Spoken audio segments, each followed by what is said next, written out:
A gray January dawn settled over the English countryside. Frost clung to the hedgerows as a military truck rumbled down a narrow lane outside a small market town in Staffordshire. Inside, seated on wooden benches, a group of young women sat in silence, their Wehrmacht field blouses neatly pressed, their eyes fixed on the fogged window panes. The Red Cross armband on one woman's sleeve stood out sharply against the drab khaki.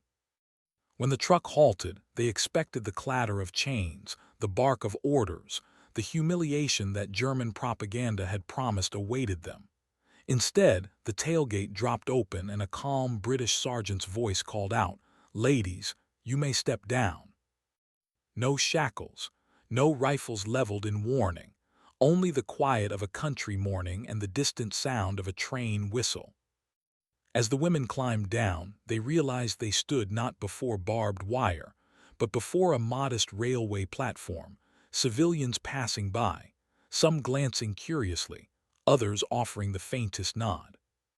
For the first time since their capture, the German women prisoners of war were seeing Britain, unchained, unguarded in public, and free to walk to the waiting train. They could not know that this simple moment would reveal more about the nature of war, fear, and humanity than any battlefield ever could. The question was, how did it come to this? The story begins with the fall of the Third Reich's outer defenses and the unexpected presence of German women in Allied hands, Astonished. By the closing months of 1944, the European continent was fractured beyond recognition. The Wehrmacht, once a symbol of unstoppable conquest, was retreating on every front. The Red Army pushed westward through Poland and East Prussia. In the west, Allied troops had crossed into German soil after the brutal campaign in Normandy. The Reich, now cornered and desperate, called upon every able-bodied soul, men and women alike, to resist. It was in this final phase that the presence of German women in uniform became increasingly visible. Some served as Luftwaffe auxiliaries, communications clerks, anti-aircraft spotters, medical orderlies. Others were members of the Kriegsmarine's Coastal Command, working as telegraph operators or administrative staff in occupied territories. A smaller number belonged to the NS-Freundschaft or were civilians conscripted for support duties in military zones. As Allied offensives swept through northern France, Belgium, and the Netherlands, thousands of these women found themselves trapped behind collapsing lines. Captured units were processed swiftly under the Geneva Convention of 1929, which extended POW protections to non-combatant personnel accompanying the armed forces. Yet the spectacle of women prisoners in German uniform was unfamiliar territory for British and American forces. The last major European war had produced few such cases. Now, by 1945, the phenomenon was new and symbolically powerful. In Britain, the war was reaching its weary climax. London still bore the scars of the Blitz, and the V1 and V2 campaigns had turned the skis into instruments of terror. The British public had endured 6 years of rationing, blackout, and loss. Yet within that endurance lay a moral core, a determination to uphold civility even amid total war. The treatment of prisoners of war became one of the clearest expressions of this moral posture. The War Office, guided by both humanitarian principle and political calculation, had long been aware of the propaganda value of fair treatment. German male POWs in Britain, numbering nearly 400,000 by early 1945, were generally housed in camps that adhered closely to Geneva standards. They were provided medical care, sufficient rations, and even opportunities for education and labor. The arrival of female prisoners, however, posed new logistical and cultural questions. Where should they be held? How should they be guarded? Would the British public accept their presence or view it as an affront after years of bombing? Official policy dictated that captured women were to be separated from men, housed in small compounds under minimal supervision, and treated according to their military status. But Britain had few facilities designed for women POWs. Many were temporarily billeted in repurposed hostels, former hospitals, or small auxiliary camps attached to larger male installations. At first, the women were guarded as strictly as any enemy soldier, but British officers soon discovered something unexpected. These prisoners did not attempt to escape. They did not sabotage, resist, or rally. Most were young, disoriented, and in many cases simply relieved to have survived. Their demeanor contrasted sharply with the hostile image portrayed in wartime propaganda. It was this quiet compliance, and the growing realization that the war was almost over, that began to reshape official attitudes. The British system, steeped in a centuries-old sense of discipline and fair play, began to loosen its grip. By early 1945, some camps permitted supervised outdoor walks, limited work details, and even public movement under escort. And in those small, cautious steps, an extraordinary scene would soon unfold, one that would challenge everything both sides believed about the enemy. For that, we must first look deeper into the machinery of captivity itself. The network of camps, the protocols of transport, and the strange intersection of law and mercy that made such encounters possible. Britain's prisoner of war system was a vast and intricate structure by 1945, a quiet empire of wire, huts, and watchtowers spread from the Scottish Highlands to the southern coast. At its peak, over 1,000 camps dotted the countryside, housing captured Germans, Italians, and later, Austrians. Yet despite its scale, it remained largely invisible to the British public. Most camps were rural, hidden amid farmland or forest, chosen for seclusion and security. Male prisoners worked the fields, repaired roads, or labored in sawmills under the supervision of local home guard units. Their presence had become a subdued part of wartime life, but the sudden arrival of women in German uniform disrupted that rhythm. Records from the War Office's Directorate of Prisoners of War note that the first confirmed groups of German female captives reached Britain in late 1944, transported from France and Belgium after the liberation of those territories. Many were Luftwaffe Helferinnen, women assigned to anti-aircraft batteries or communications networks, captured near ports like Cherbourg and Le Havre. Others were Red Cross nurses and administrative clerks. Unlike the thousands of male soldiers sent to Britain by convoy, these groups were small dozens, sometimes fewer. They arrived aboard naval transports under heavy guard, processed at reception depots such as Camp 1 at Donington Hall or Camp 6 at Glen Mill.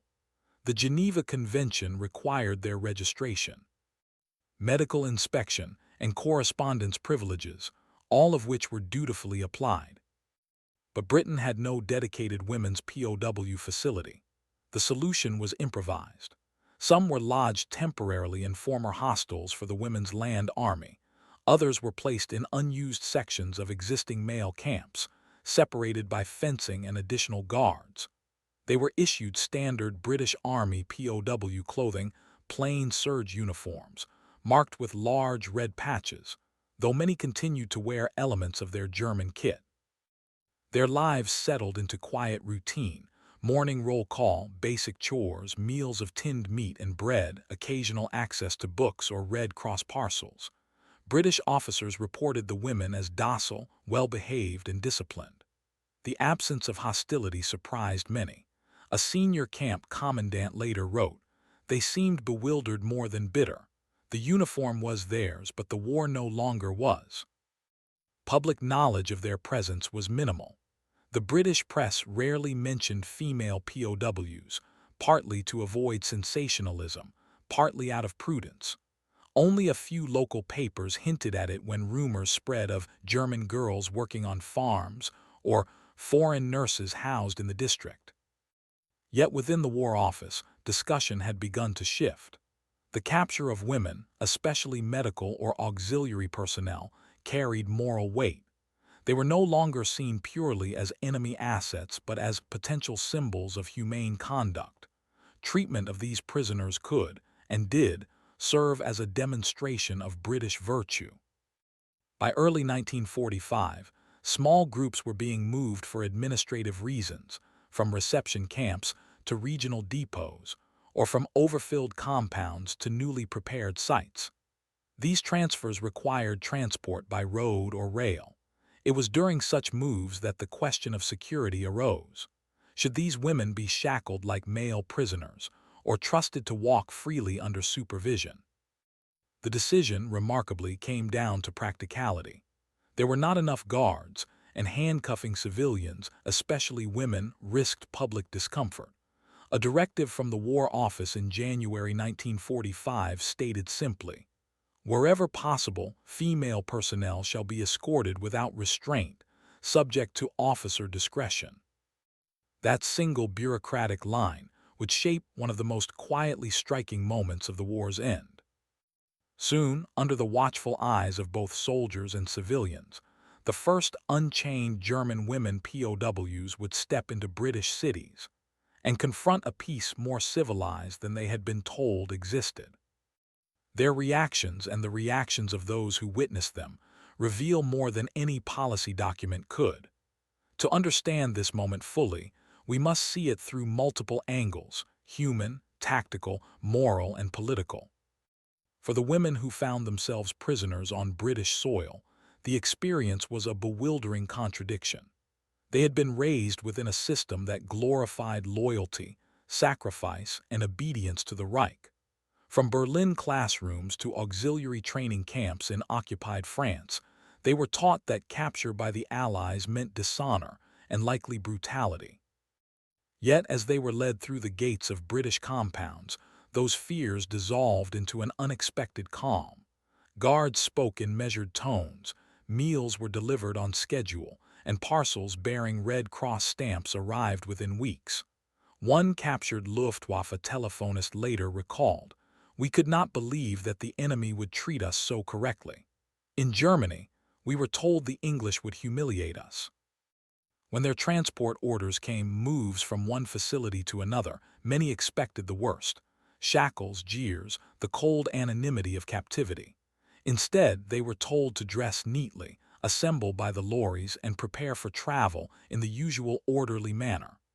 The truck doors opened not to the sight of guards gripping rifles, but to open air and curious onlookers. For the first time since the fall of their units, they were outside the fences, moving through a living landscape. Fields of winter wheat, villages intact, people free. In that contrast lay the quiet shock that would mark their memories for life. From a purely military standpoint, the decision to allow unshackled transport was both pragmatic and experimental. By early 1945, Britain was overwhelmed by the logistics of managing nearly 500,000 enemy prisoners. The transport network, rail and road, was stretched thin. Military police detachments were under strength. Their priorities lay with repatriation of Allied soldiers and the movement of vital supplies. Escorting a few dozen women, most non-combatants, did not warrant the same precautions as handling captured SS men or paratroopers. Reports from the Directorate of Prisoners of War reveal that incidents of female escape attempts were virtually non-existent. In some cases, guards even found themselves conversing with their captives, comparing the war's hardships, trading words about family, or exchanging small gestures of civility. To the British officers in charge, restraint was unnecessary. The risk of flight was minimal, and the optics of chaining women, many in nursing uniforms, would have been politically disastrous. A quiet directive was issued: maintain decorum and confidence. Unnecessary displays of control are discouraged. Thus, the transports became almost ceremonial. Soldiers walking beside unarmed women, uniforms pressed, heads held high, moving through towns where the public could see both victor and vanquished, bound not by force, but by dignity. The process of moving prisoners across wartime Britain required precision. With fuel rationed and railway timetables dominated by military convoys, every journey had to be cleared through regional command. Lorries were assigned, rail compartments reserved, and schedules synchronized with local police. The women were often escorted by a single military police NCO and one driver. Their destinations ranged from temporary depots near London to rural hostels in Shropshire, Cheshire, or Wales. Most journeys took place at dawn or dusk to avoid public attention, yet complete secrecy was impossible. Witness accounts describe small crowds gathering at stations, civilians carrying ration tins and newspapers, pausing to stare as the convoy passed. Many expected to see sullen male soldiers behind wire screens. Instead, they saw young women in gray-green tunics, sitting calmly, unchained. To the British, it was a moment of quiet dissonance. To the prisoners, it was a revelation of proportion. The enemy homeland untouched by the chaos they had fled, its people still composed. Behind this logistical efficiency lay a deeper truth. The machinery of British administration had become, paradoxically, an instrument of mercy. The same structure that fed, clothed, and recorded the enemy also shielded them from vengeance. It was this disciplined humanity, expressed through bureaucratic order, that would soon turn into one of the most unexpected moral displays of the war's final months. And as these convoys rolled onward, another set of eyes, political, military, and journalistic, began to interpret their meaning in very different ways. Within the War Office, the handling of German women prisoners carried implications that stretched far beyond logistics. Britain, emerging battered yet unbowed from 6 years of total war, had built much of its moral standing on adherence to international law. Prime Minister Winston Churchill himself, though often ruthless in military strategy, insisted that Britain must treat the enemy with dignity, so long as they are disarmed. In 1944-45, this philosophy filtered down through the Prisoner of War Directorate and the Home Office. Memos between senior officers reveal a calculated restraint. Britain's leadership understood that, in victory, perception mattered. How the nation treated its captives, especially women, would shape post-war opinion across Europe. The Foreign Office anticipated the propaganda value of such conduct. If Germany's civilian population heard that its daughters and sisters were being treated well, it might weaken the regime. Fight to the death narrative. Likewise, the Red Cross and neutral observers would see Britain as the civilized contrast to the brutality emerging from the Eastern Front. It was therefore not merely compassion but policy, an intentional demonstration of restraint designed to serve diplomatic ends. British officials knew that these small gestures, visible in provincial towns and railway stations, were worth more than a dozen speeches. Each unshackled journey was a statement. Britain was fighting Nazism, not Germans. In Germany, the official line told a very different story. Nazi propaganda had long depicted Allied captivity as a fate worse than death, especially for women. Goebbels, Ministry of Public Enlightenment, spread stories of female auxiliaries brutalized in captivity, of humiliation and dishonor. Such tales were designed to stiffen resolve and prevent surrender. Yet word of mouth carried another truth. Letters that made it through Red Cross channels, censored but still revealing, spoke of fair treatment, decent food, even kindness.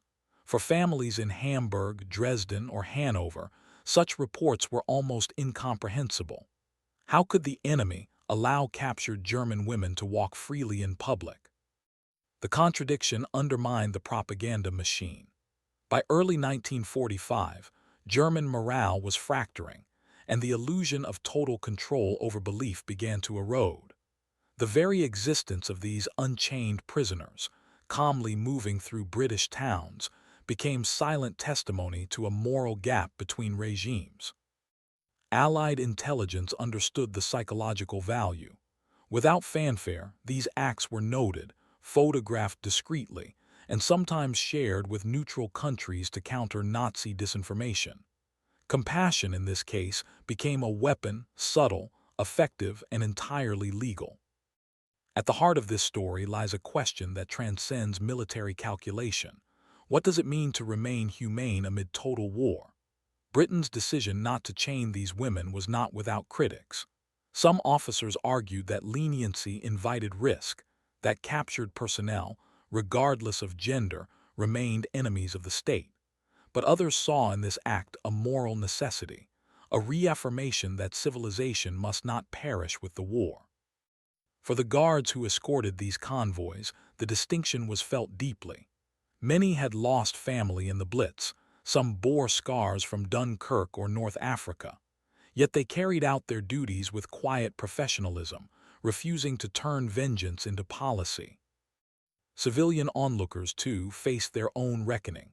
Some watched in silence, torn between grief and compassion. Others offered small gestures, a nod, a wrapped biscuit, a fleeting smile. Not sympathy for the enemy, but acknowledgement of shared humanity.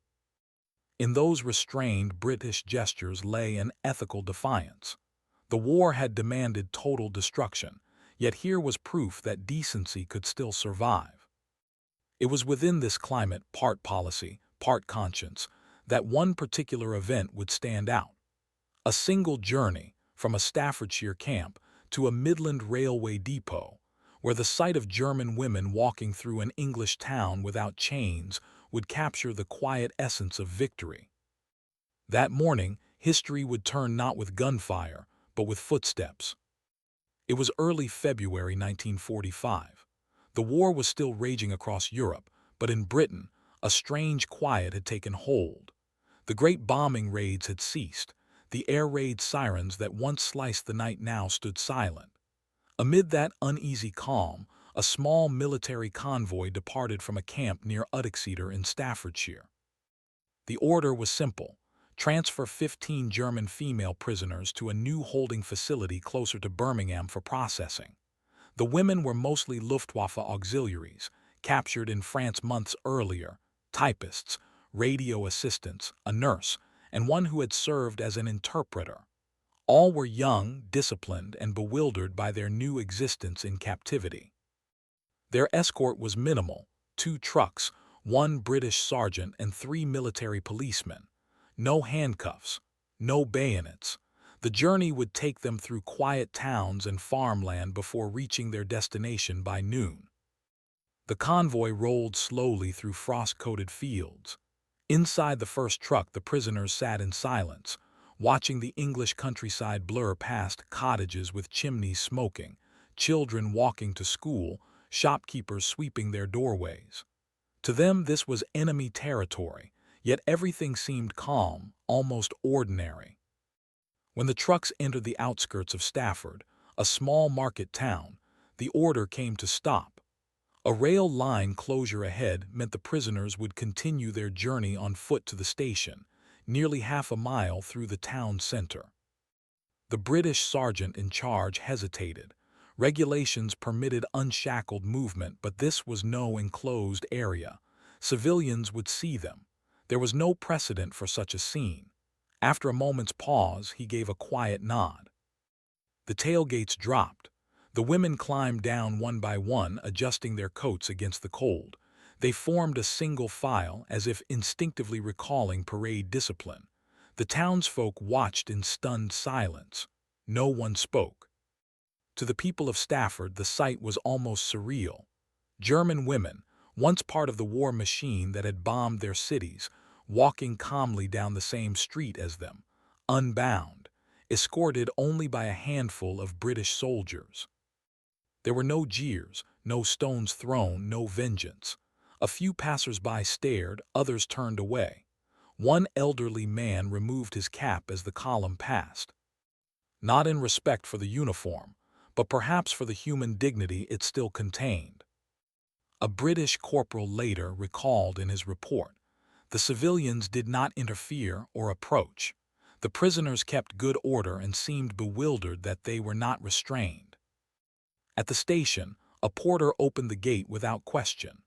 The women were guided onto the platform, where they waited in silence for the morning train. Their eyes wandered across posters of post-war reconstruction, rationing notices, and advertisements for tea. The simple, enduring life of a nation that had withstood years of destruction. One of the prisoners, a nurse from Bremen named Hilda, later described the moment in an interview decades later. I thought they had forgotten we were the enemy. They let us stand there beside them. Nobody shouted. Nobody touched us. I could not understand such trust. When the train arrived, the group boarded a reserved carriage. The guards took their seats opposite, rifles slung but unused. The rhythmic clatter of wheels carried them toward Birmingham, a city still bearing the scars of war, its skyline marked by bombed-out factories and hollowed churches. Inside the carriage, the silence was heavy, broken only by the rattle of glass and iron. One of the women stared out the window and whispered in disbelief, "No chains." That single phrase, overheard by a British MP, encapsulated the moment's quiet power. What had begun as a simple logistical transfer had become a living testament to the British belief in measured justice. But the full weight of that act, its symbolic and moral echo, would not be realized until days later, when word of the unshackled prisoners reached both the British press and the German Red Cross. The incident would spread quietly, reshaping perceptions on both sides of the channel and challenging the very idea of what victory meant. When the convoy arrived in Birmingham, the women were escorted off the train and led through the station concourse. It was mid-morning, a time when commuters hurried to work and porters wheeled trolleys stacked with luggage. The sight of uniformed German women walking calmly among them brought the bustling crowd to a standstill. Eyewitnesses would later describe a moment of complete silence, followed by the subdued murmuring of astonishment. Britain had endured 5 years of German air raids, the Coventry Blitz, the burning of London, the devastation of ports and factories. And yet here, in the industrial heart of that battered island, its people faced the human embodiment of the enemy without hostility. A newspaper clerk standing near the ticket office remembered it vividly. They walked straight through. No one spat, no one shouted. We just watched. It was strange they looked so young. The guards maintained their composure, escorting the prisoners to a waiting lorry outside. As the group passed through the station doors, sunlight spilled across the polished floor, briefly catching on the iron cross pinned to one woman's collar, a remnant of the collapsing Reich now glinting under the roof of a British station. Outside, children gathered near the curb, pointing curiously. One British woman, a war widow wearing a black coat, stepped forward and offered an apple to a prisoner at the end of the line. The German hesitated, eyes wide, then accepted it silently. No words were exchanged. Moments like this, though small and fleeting, reverberated far beyond that platform. The escorting sergeant filed his report that afternoon, noting the absence of incident and the unexpectedly civil public demeanor. The War Office reviewed it, impressed by both order and restraint. Within weeks, the account circulated through channels that reached neutral observers in Switzerland and Sweden. The International Committee of the Red Cross took notice. Their representatives in London mentioned the episode in dispatches to Geneva, describing Britain's commendable adherence to humanitarian practice, even under conditions of strain. The message soon reached the German Red Cross, which relayed it to families through coded correspondence. For civilians still inside Germany, those few lines carried immense psychological weight. Amid collapsing cities and advancing Allied forces, the rumor spread that captured women were treated with respect and liberty in England. It contradicted years of Nazi fear-mongering and exposed the moral bankruptcy of the regime's lies. Inside Britain, the War Office debated how much publicity to allow. A few local papers, notably the Staffordshire Advertiser and the Birmingham Mail, printed brief, cautious pieces about the transport of enemy female personnel. There was no triumphalism, only a quiet sense of national pride. One editorial wrote, "In victory, the measure of a nation lies not in the humiliation of its enemies, but in the preservation of its standards." The impact rippled quietly through military circles as well. Other escort units began adopting similar procedures, granting limited trust to prisoners during transport. Incidents of disorder were almost non-existent. In an Army memo circulated in March 1945, a senior officer summarized the principle that would define Britain's treatment of POWs for the remainder of the war. Security must never become cruelty. Discipline may coexist with decency. And so, that one February morning, a handful of unchained women walking through a British city became more than an administrative footnote. It became a moment of moral clarity amid the fog of total war, when the victors chose restraint over vengeance. Those who witnessed it never forgot the silence that followed their passing. It was not the silence of fear. It was the sound of a nation recognizing its own humanity. But wars do not end with such moments alone. Beyond the gesture lay the practical aftermath, the paperwork, the policies, the slow reconciliation of a world torn apart. In the weeks that followed the Stafford and Birmingham transfers, reports of unshackled German women POWs circulated quietly through Britain's administrative and diplomatic channels. What began as a single pragmatic decision by a local sergeant became a subtle template for how the nation would handle the enemy's surrendering women during the final collapse of the Reich. The War Office's Directorate of Prisoners of War compiled data confirming that by March 1945, Britain held fewer than 2,000 German female prisoners. Compared with hundreds of thousands of men, the number was minuscule, yet their symbolic value was immense. Each represented the moral victory of law over vengeance. No incidents of escape or disorder were recorded. The women remained compliant, even grateful. A memorandum from Lieutenant Colonel F.A.L. Morris, dated March 12, 1945, stated, "Their conduct is exemplary. They perform tasks assigned with diligence and appear visibly relieved at humane treatment." Camps adapted accordingly. Fencing remained, but guards relaxed their posture. British medical officers allowed some women to volunteer in hospital kitchens, laundry units, and Red Cross centers under supervision. These arrangements were technically violations of the rule against POW labor outside official boundaries, but local commandants justified them as morale operations. For the surrounding British civilians, the presence of German women became a curiosity rather than a threat. Farmers reported that the women worked quietly and efficiently, while townspeople occasionally glimpsed them walking in groups, escorted but unchained, on errands to nearby depots. An internal Home Office report from April 1945 observed, "The local population, far from hostile, displays a mixture of pity and intrigue.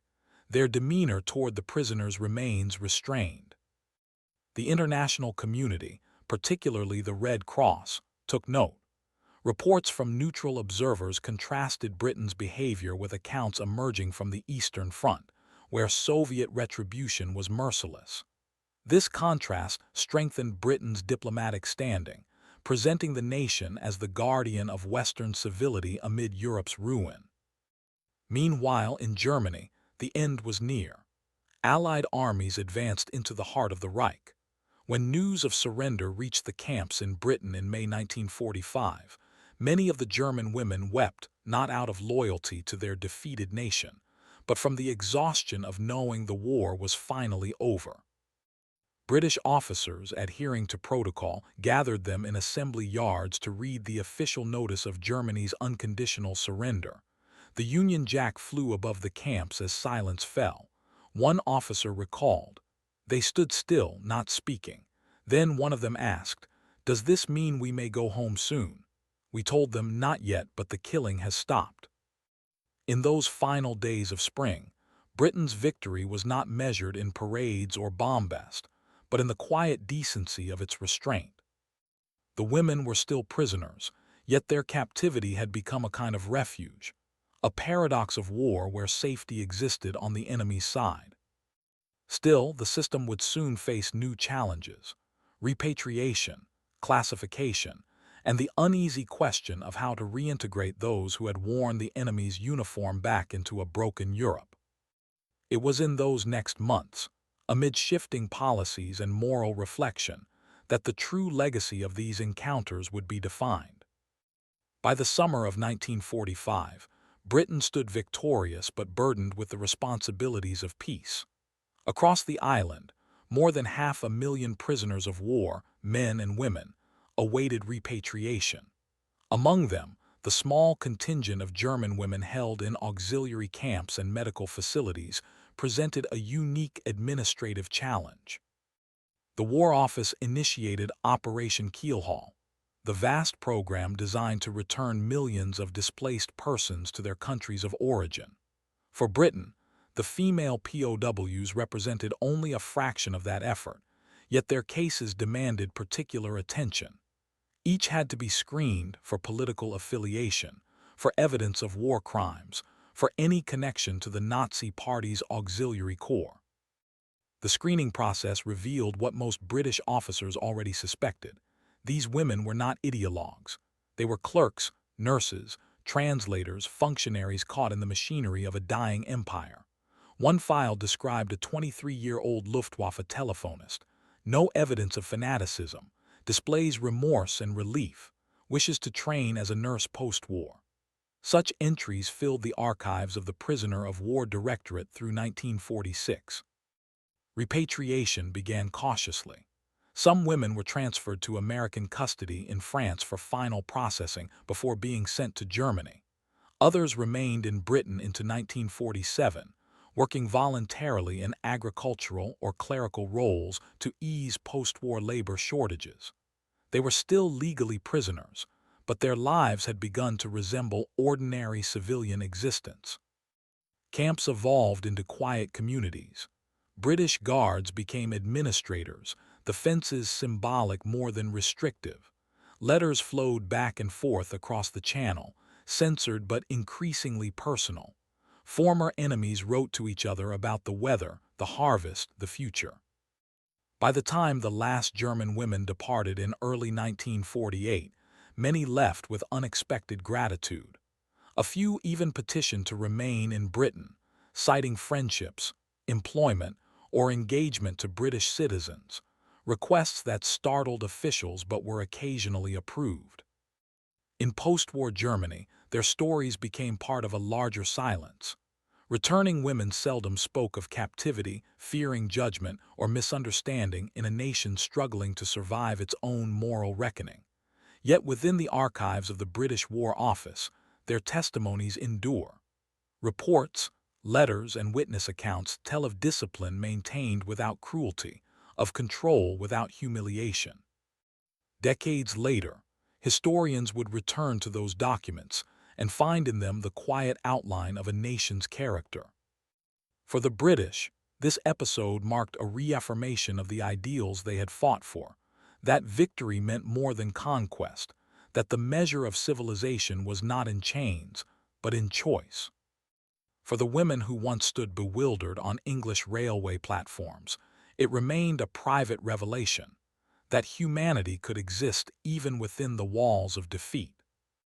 And for Europe, broken and bleeding yet still breathing, these small moments of restraint became the first fragile proofs that peace could be built upon mercy. But as memory faded and generations passed, the image of those unchained women walking through British streets would linger, a still, silent echo of the war's end, and of the decency that refused to die with it. In the quiet after the guns fell silent, the story of German women prisoners walking unchained through British towns became more than a footnote. It was a reflection of a fundamental truth, that even amidst the vast machinery of destruction, human dignity could be preserved. The war had demanded sacrifice, obedience, and endurance.